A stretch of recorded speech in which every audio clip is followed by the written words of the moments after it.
So yeah, give me a second. I had to pull out my notebook.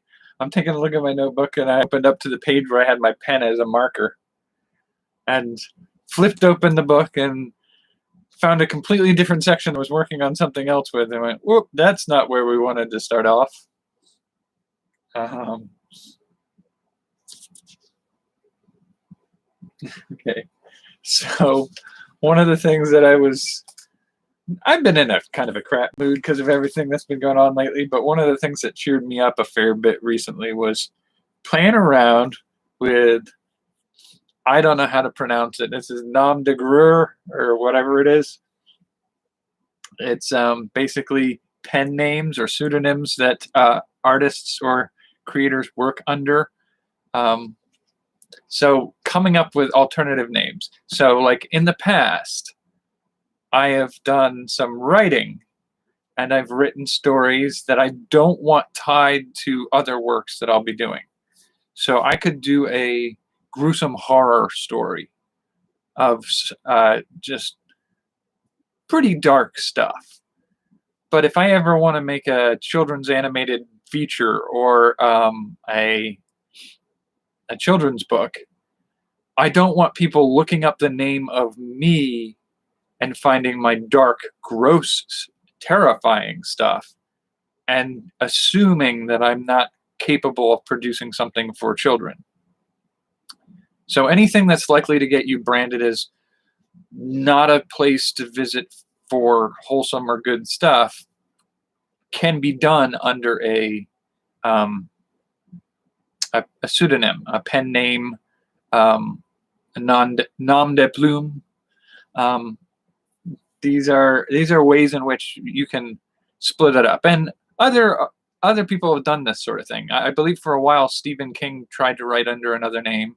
J.K. Rowling wrote under a different name just so they could separate themselves from their brand. Like when you get known as Stephen King, if you want to move on to a different project and want that project to be itself and not a Stephen King project, then you use a nom de plume, an alternative name to write under. And so that kind of thing happens fairly often. The nom de guerre, I believe, is the or nom de guerre, or however they pronounce it, is more often meant to be a name of war, one that you use for your combatant or fighter name. But it has been used in the past. I would almost say it still carries some of the connotation of somebody fighting for something, but it may be used in a format meant to represent writing or artworks as a form of fighting, a fight in a cultural field rather than necessarily on a battlefield. But I don't know that everybody else takes that same view on using that term that way, but however we want to look at it. I've been playing with that a lot recently, and some of it's just fun, like goofing around with ideas that, like, if you were to come up with a name for, like when we were talking about could you do artworks in urine, coming up with a name for that artist, part of me is like, oh, well, right off the bat, we can call him Richard Gold. And that's the goofing around fun part from the start. But when you really start to dig into things and try to find alternative names, ways to set it up that aren't quite so bluntly spelling it out right there, you can have a lot of fun doing that. And I mean, for somebody who's notoriously bad for A, remembering people's names, and B, naming characters in fiction, I am super bad with names. But when we make a game of making names for themes and ideas, it can be a lot of fun. And I've had some fun. Okay, so like if I were to talk about, like, if we were just to give a play at this tonight, like one of the, and I mean, I'll talk a little about, working on other projects later, but for tonight, let's play around with doing some of this. So I've talked before about using things like butter to make a piece of artwork. So if I were to do this,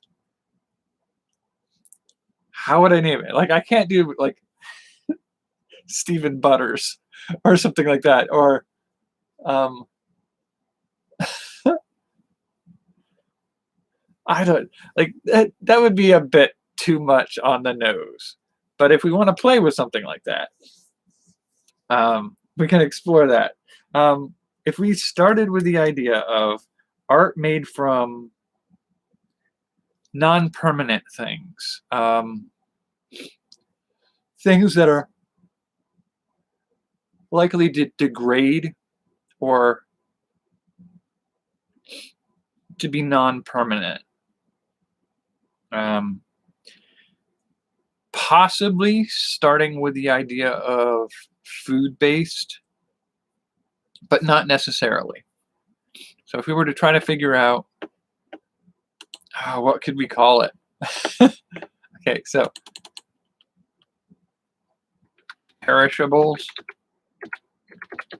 So right there, I mean, so perishables are things, especially foodstuffs, likely to decay or go bad quickly.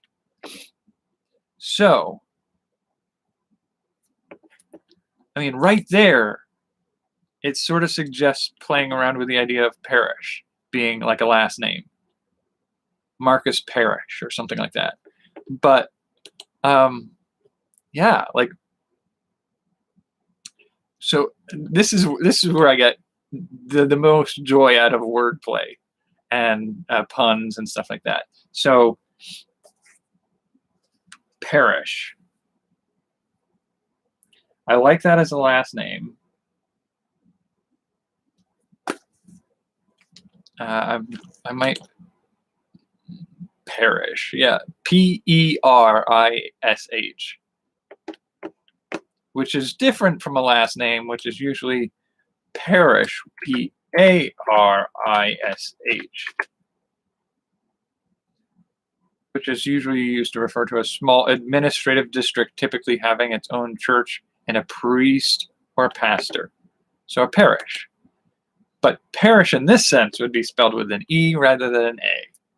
Okay, so if we settle on Parrish being the last name for the artist who does this, how would we name the first part? So if we were to Parrish being the concept of a thing that will go bad or is non-permanent, if we were to set on the idea of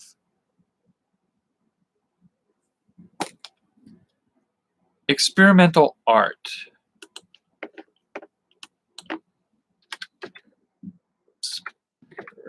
experimental art, just looking that up and seeing what comes up. Experimental art. Okay, so what is experimental art? Experimental art, Oxford reference.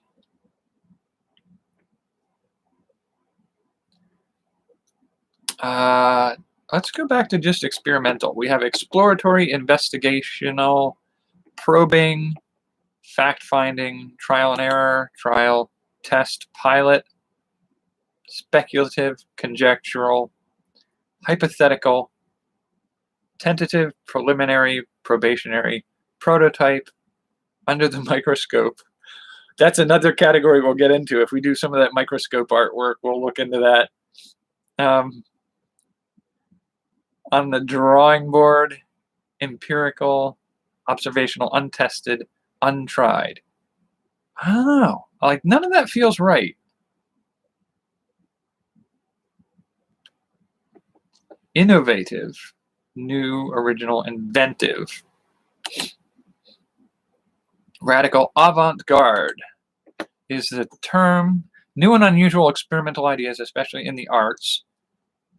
Avant-garde. Mm. Okay, so ah, this is. I feel like could we name a person A.G. Parrish for avant-garde Parrish? It seems not quite fully there. It's ah yeah. Okay, so synonyms for avant-garde would be forward-looking, futuristic, modern, ultra-modern, state-of-the-art, pioneering, progressive, groundbreaking, trailblazing, unorthodox, unfamiliar, revolutionary, off-center, eccentric, offbeat, bohemian.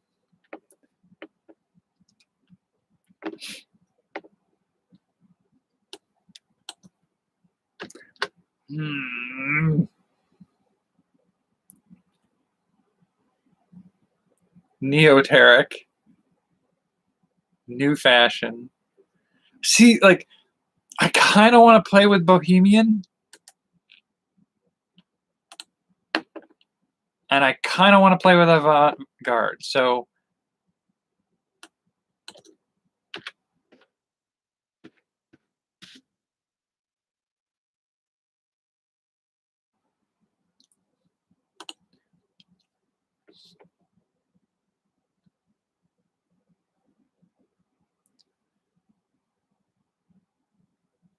oh, come on.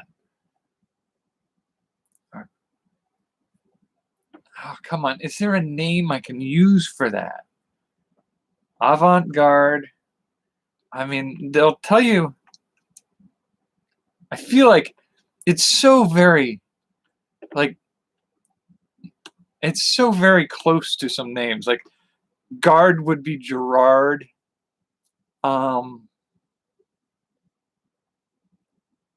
And avant could, I mean, I feel like there's got to be a name that's just like, just on the edge of being.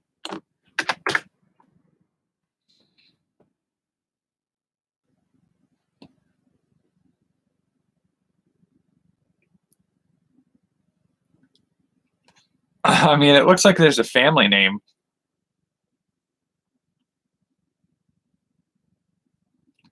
What does the name Avant mean?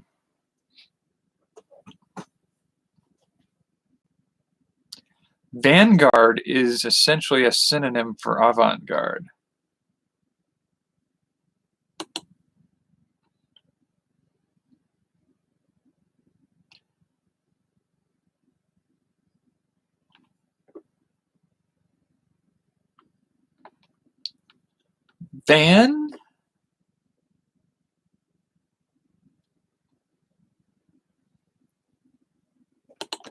Vanguard.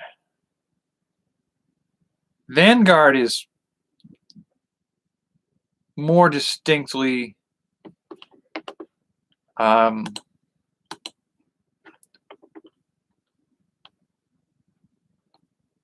see, it's so close. It's so close.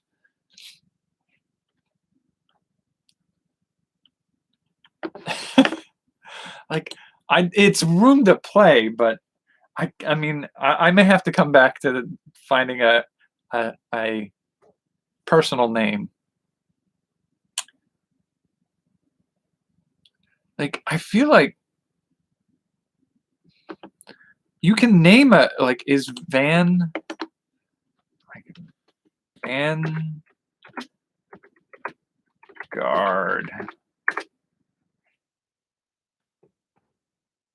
No, I don't want some company by that name.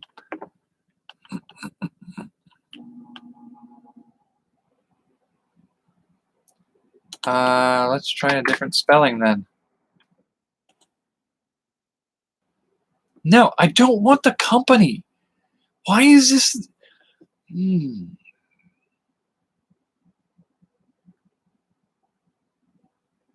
I don't want a company. And I think it's sort of sleazy that all results turn companies first.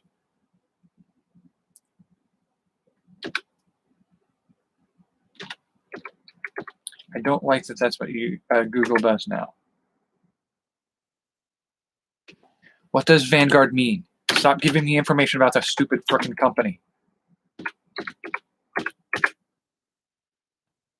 Jeez Louise, that's really stupid. Okay, so Vanguard means a group of people leading the way in new developments of ideas. So Vanguard would be a leading group of people, which is sort of where avant-garde comes from. So is Van a name we can use for a first name? Van name. And I'm going to get names of the motor vehicle van. No, that's not what I'm... Van as a given name. Given name and nickname, sometimes short for Evan.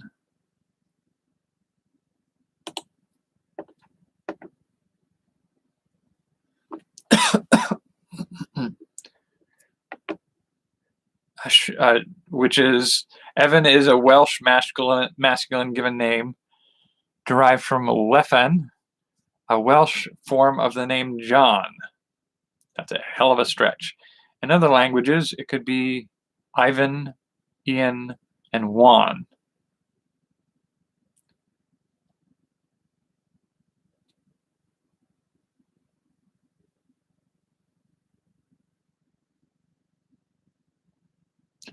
Ooh, okay, here we go. Evan is also the shortened version of the Greek name Evangelos, meaning good messenger. So, and Evander, meaning good man. Do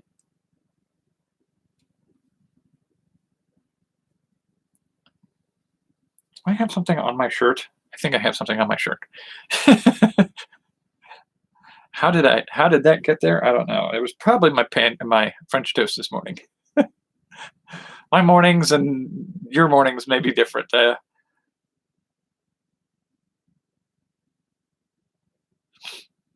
In Gaelic, Aegon means youth or young warrior, and means right-handed in Scots. And in Hebrew, the actual proper noun literally means rock. Evan could also be interpreted as heir of the earth or the king. Okay, so I like Van being short for Vanguard. So we'll have to play with a middle name being Guard. But also Van being short for Evangelos, meaning good messenger.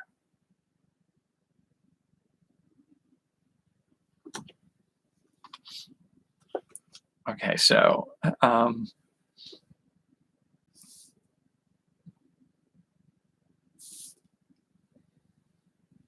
Evangelos.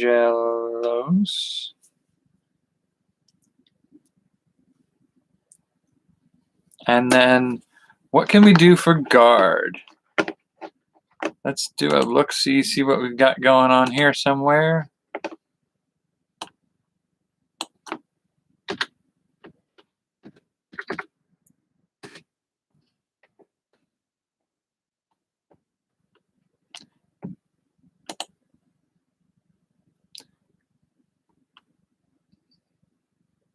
Meaning, how do you spell it?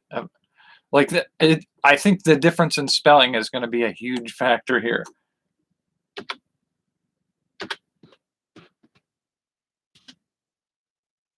Avant-garde is Garde.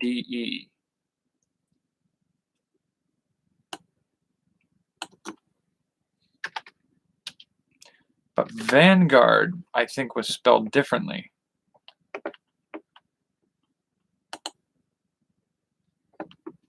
So guard.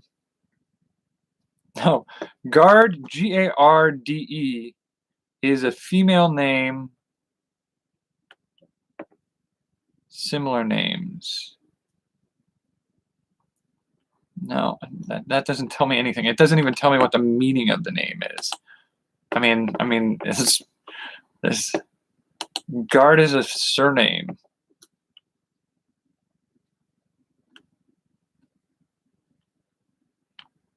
Vanguard is a last name.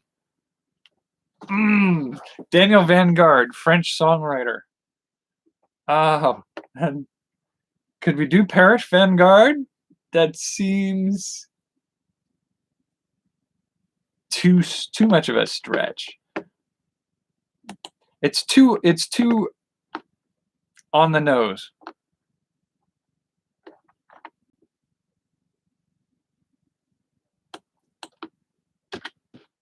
Vanguard.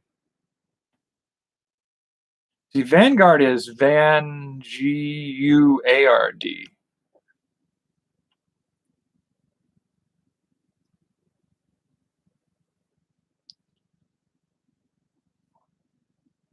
Okay, so if we use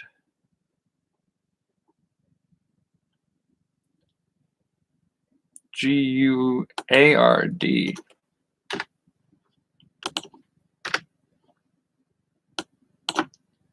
name,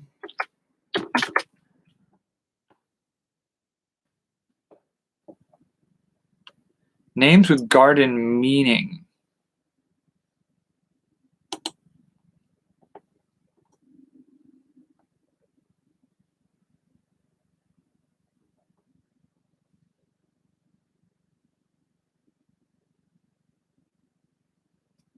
Ward, for occupational surname for a watchman, derived from English weird, meaning guard.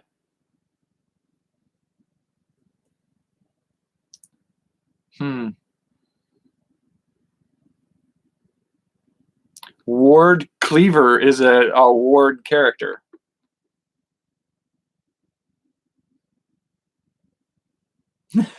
Would you do Ward von Parrish? No. Van Ward Parrish.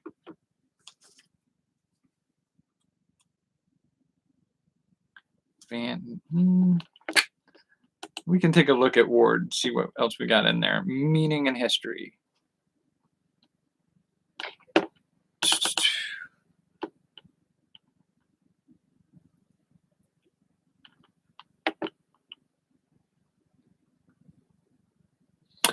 Guard names, meaning and guard family history.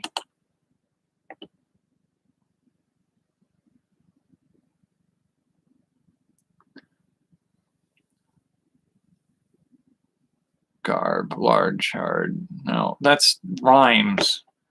I don't want rhyming names.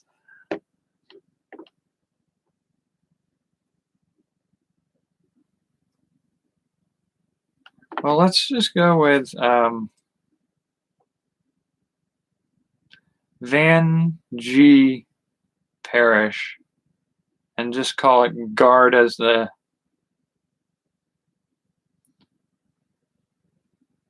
it sort of feels like a cheat, but Vanguard Parish. Van G. Parish. It works. It's not as clean as the one I was playing with earlier that amused the absolute spit out of me, I have to admit.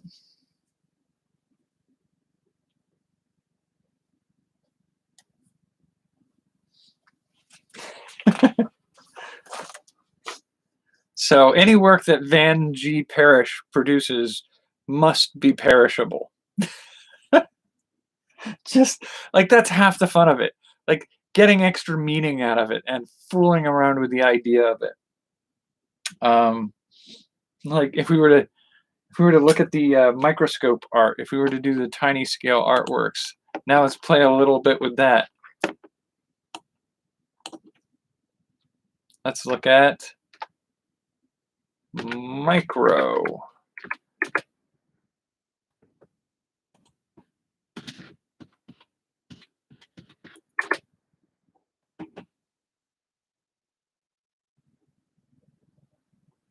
No, that's wow. That's sad. Short for microcomputer. Short for microprocessor. No, micro is a unit of measurement. Small. Small scale. Like,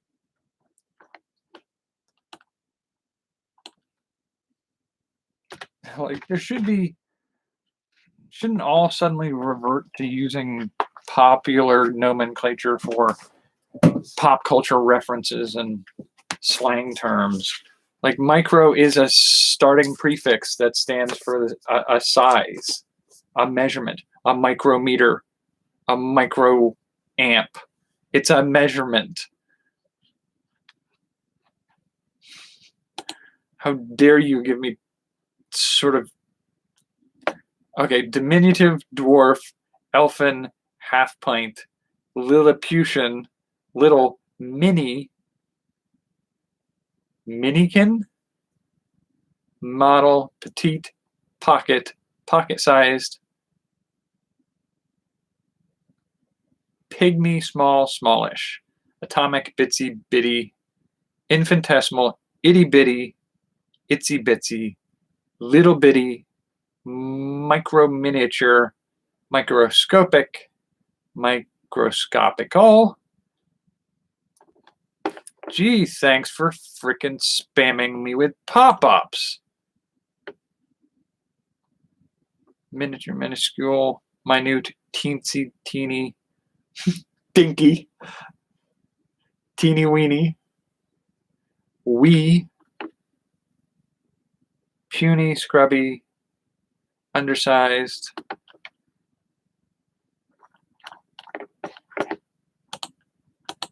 Merriam-Webster website, I'm very disappointed in you.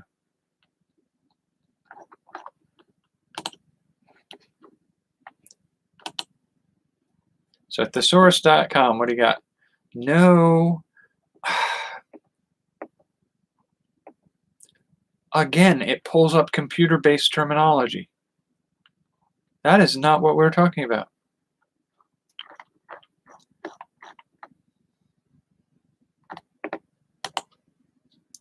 I'm very disappointed.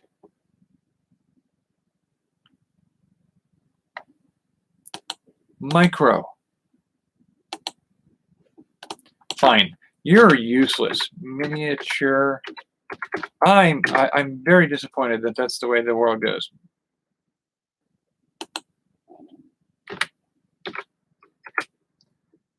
We can't get a useful definition of mini without it being, the first thing that comes up is computers, and it won't give you anything else because it assumes you're not talking about anything else. Yeah, I know. Give me synonyms for it. That's why you're a thesaurus.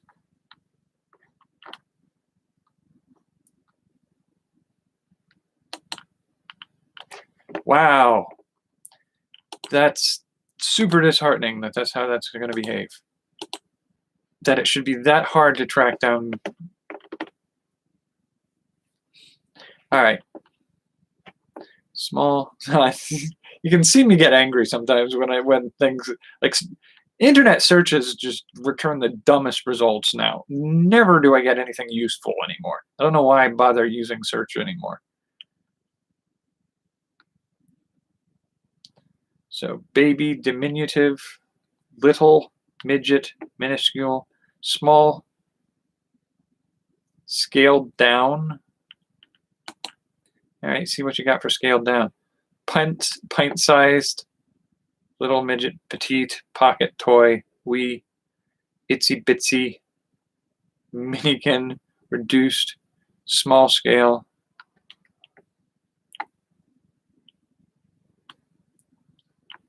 Come on. Wow. Synonyms are just super thin. So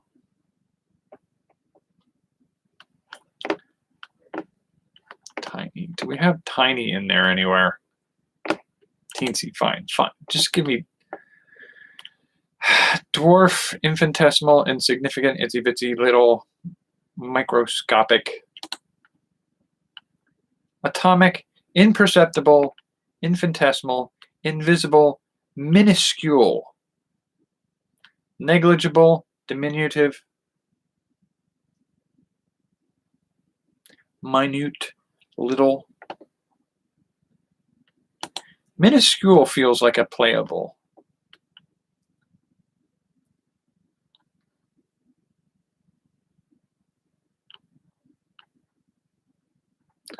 Dwarf, miniature, minikin, minimum, minuscular.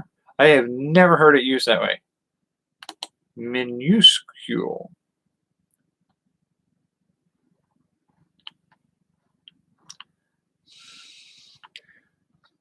Okay, I'm done trying to pursue that path because it's not leading me anywhere. He's just recycling the same 5 terms.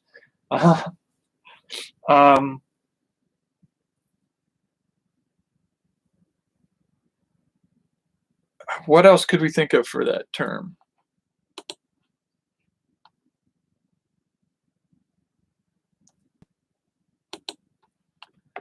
What would be an equivalent term for something so small that you need lenses to see it?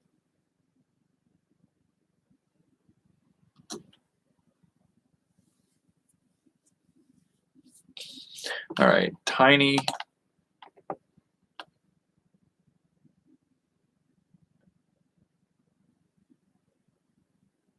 Slight.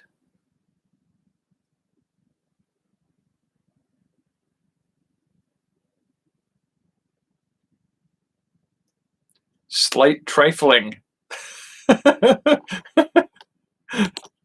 Slight trifling would be kind of fun to play with. Slight.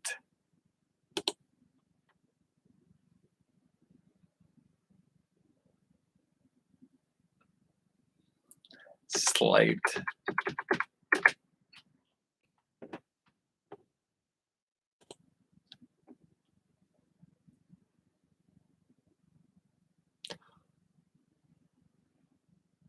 Slim as a nickname. Slim. Oh, slim trifling.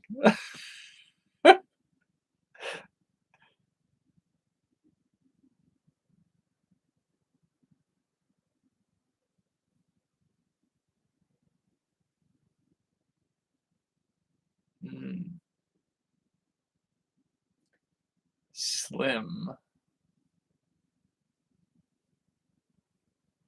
Faint, remote, marginal, slender, petite. Slim.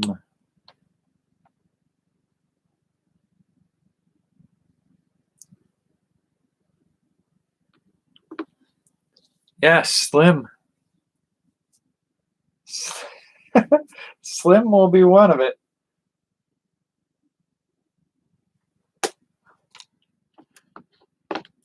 I do kind of think slim trifling would be fun.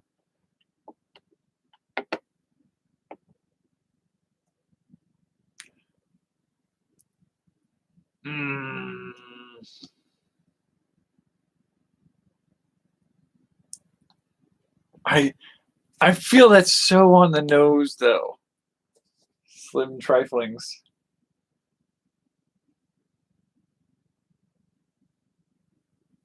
That's so on the nose. And I mean, I'm not even sure I'd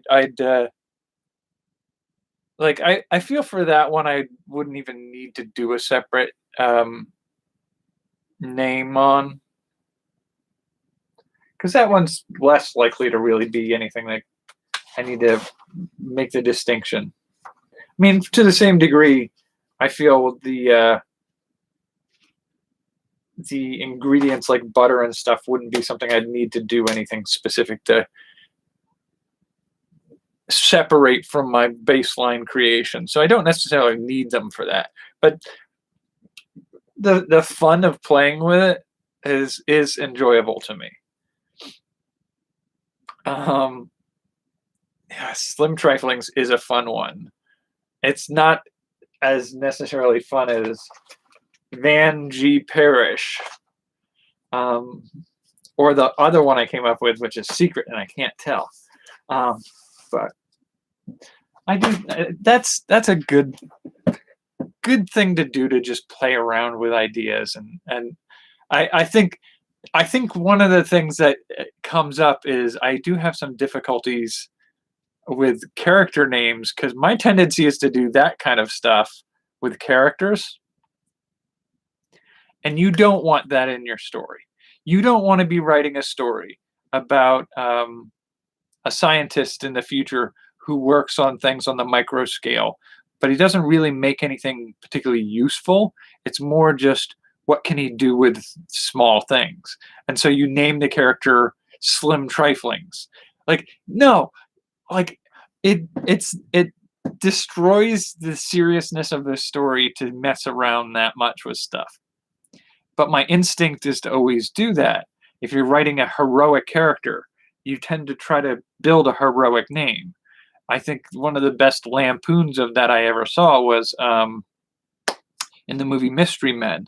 You have a character called Mr. Furious, and his thing is he's always like this dark, brooding loner, and his power is his rage makes him super powerful. It doesn't. He just gets angry and thinks he can beat things up, and he always gets in over his head. But he, when he's asked what his real name is, he tries to come up with like Phoenix Dark something or other, and it's like, it's not. His name is like Scott or something simple and normal like that. And that is sort of a poking at the fact that you have these characters that appear in stories that always have these like super like serious like edgy names, and like, no, like their parents didn't name them this edgy epic name because they knew that they'd have this edgy epic history when it comes time for them to shine on the world stage. Like, no, you get named by your parents a freaking standard name. By the same token, you always have that sort of trope that goes in stories where you have a villain with a name, and no villain's name is ever like Mike Carmichael. It's like, that's never like the super serious bad villain of the campaign that your heroes are questing against, defeating the evil villain of Mike Carmichael. Like, nobody does that. Nobody ever makes a villain like that. It's always, and I don't know if it was always like this or if it's just really since the World Wars, but there's a favoritism towards using very German sounding Van What's-a-Hoozy. It's always it's always this very German name.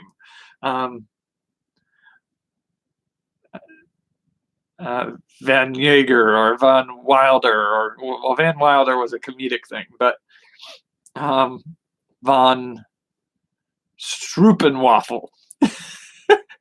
They always use these very like threateningly seeming like foreign harsh names, and it's never like a normal just person's name. Like, there's never any like Stephen Johnson is the villain of a. Stephen Johnson is just not going to be a villain. They're just never going to name a villain as Stephen Johnson.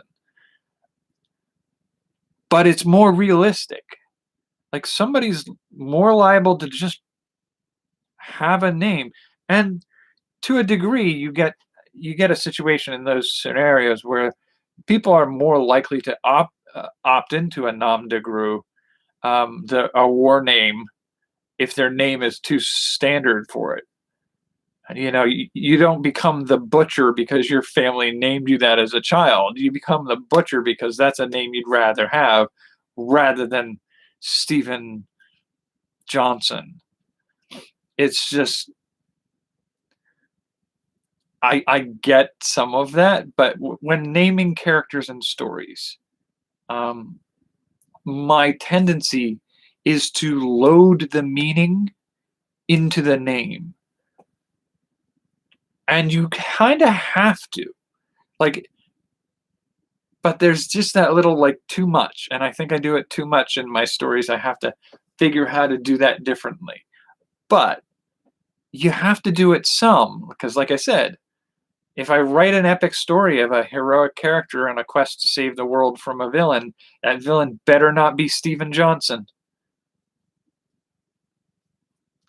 If his name when he was born was Steven Johnson, he has clearly had to adopt a different name at a certain point.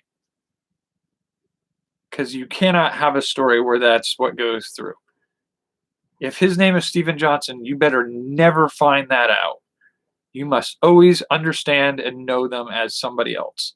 Uh, I think, like, J.K. Rowling did a good workaround for that, where the villain of the series was Voldemort. But the real character of Voldemort was a Tom Riddle. And Voldemort was sort of messing around with his name, I believe. It's been so long since I read Harry Potter. My niece, who read it when she was in single-digit age range, is now an adult. So it's been long enough that I don't remember. So she read the Harry Potter. She was a big Harry Potter fan. But I read them around that time. And as I recall, she did really suggest that Tom Riddle was like a normal character name. Riddle being a little bit like you wouldn't consider it a normal last name, but it's enough to be a name that you could see being possessed by somebody significant. It's not a name you encounter often, and it has an air of something more to it. And then just from there, being able to say, like, he's been referred to as this from now on, and have that be the name they use all throughout the thing. And Tom Riddle be a secret revealed after you discover something later on. So you want your villain to be substantially really named, and at the same time, you want your character names to be something you take seriously.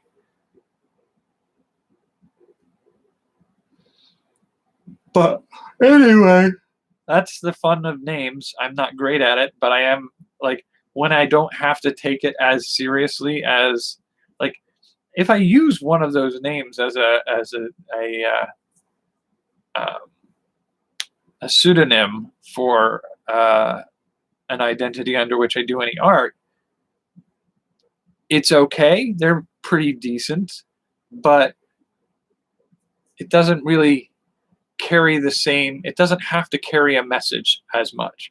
If I'm telling you what my name is, you don't expect that my name is going to represent what I do in my life to the degree that you expect a character in a story to sort of feel like they're going to be that character by their name. I don't know. Like, I feel like when dealing with somebody in person, which is interesting because when you think about the history of it, like Mr. Tanner likely came from a family of tanners. Mr. Fletcher likely came from people who made arrows. Mr. Thatcher was likely somebody who put roofs on huts. That's where family names came from: the Thatcher, the Tanner, the Fletcher. So the Smiths were likely smiths, metalsmiths.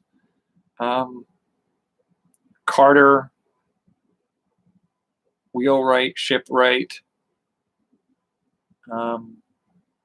Cooper was a barrel maker, I believe. Cobbler. I mean, yeah, it's really interesting when you think about it. Like, surnames, family names tended to come from the occupation the people had. So they told you about where they come from, what their family life was, what their family traditions were, what their skill sets were, their station, their position in life. Hunters were hunters. Fletchers were Fletchers. Thatchers were Thatchers. Yeah, I mean that's a very interesting thought. And as we write our stories, we tend to treat them similar to that, where we give the name at least a semblance of leading you to understand the character's qualities to a degree. A good quality name for that kind of character is what you're looking for. It's only really been in our contemporary lives where we encounter people whose last names don't have to have a significance, or even their first names for that matter.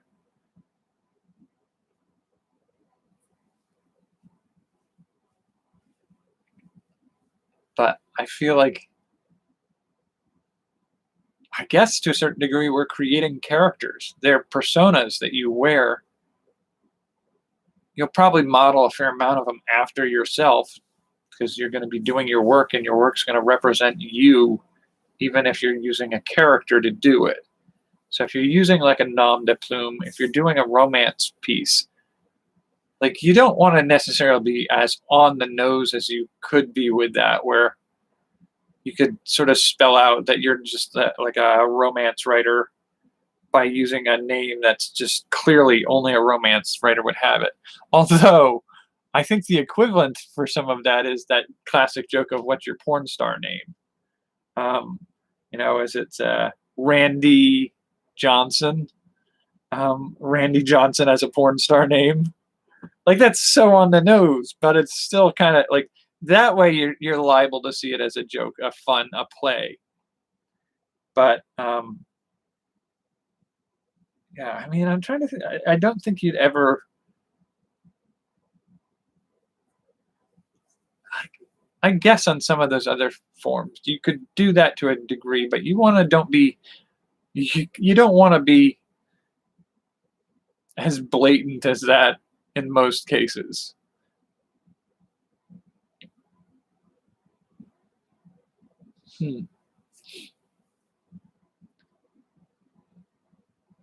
I might go. I mean, we're almost done here. I shouldn't just burn more minutes here, but I was going to say I might go on here afterwards and do a little looking around to see how actors who have chosen their stage name, how they choose their name.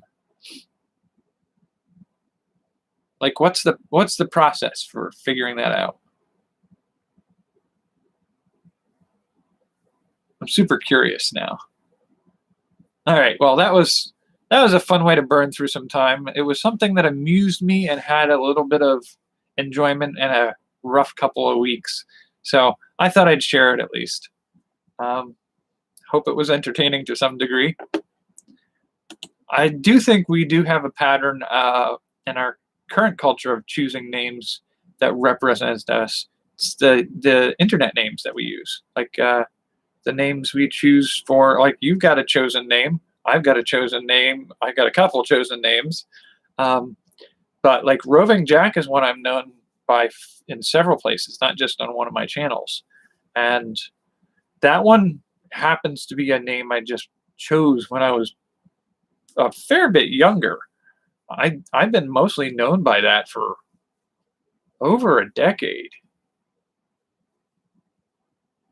And that one was chosen based off of some song lyrics that I liked.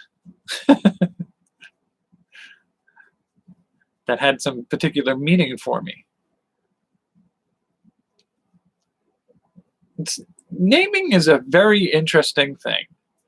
But for now, we are at 50 minutes and I'm calling it. So hope you were entertained at least a little.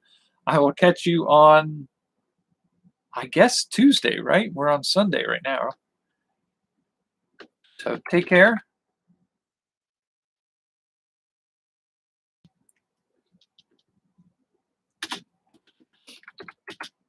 Virtual reality world. Oh, yes. Happy birthday. I forgot for a second. I knew today was something else going on. Happy birthday. Hope you had good cake, good company, and good laughs. The world needs a little enjoyment. I will catch you Tuesday. And I'm not sure what we'll talk about then either, but when do I ever? I usually make it up as I sit down. Many more years to you, good sir. Have a wonderful day.